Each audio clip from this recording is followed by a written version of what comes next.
Ces oiseaux marins sont des rescapés. Mais ils ne sont plus qu'une poignée. Épuisés et affamés, ils ont échoué cet hiver sur les côtes bretonnes. Et c'est ici, dans la station de la Ligue pour la protection des oiseaux de l'île Grande, qu'une partie d'entre eux est soignée.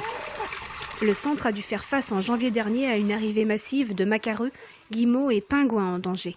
Alors cet hiver, nous avons reçu 450 oiseaux marins, dont 250 mazoutés, alors qu'habituellement, depuis quelques années, nous n'en recevions plus que 20 à 40.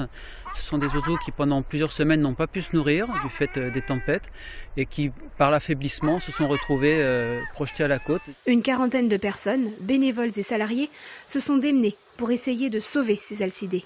Alors la première chose qu'on fait quand ils arrivent, c'est leur mettre de l'eau crigel parce qu'ils ont les yeux qui sèchent très vite et les réhydrater surtout. Les réhydrater et les mettre au chaud. On les lavera uniquement quand ils feront un poids correct.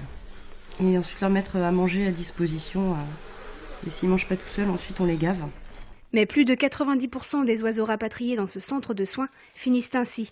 Ils ne survivent pas au transport ou à leur affaiblissement. On a des oiseaux qui sont arrivés à 400-500 grammes. Ça a vraiment été l'hécatombe. On a relâché une quarantaine de guillemots là, depuis le début de l'année. Comparé à tout ce qu'on a reçu, à peu près 500 oiseaux, c'est assez dérisoire, quoi.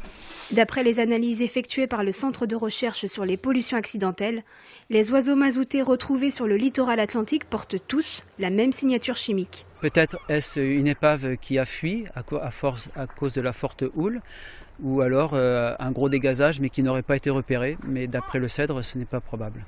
La LPO a porté plainte contre X pour pollution.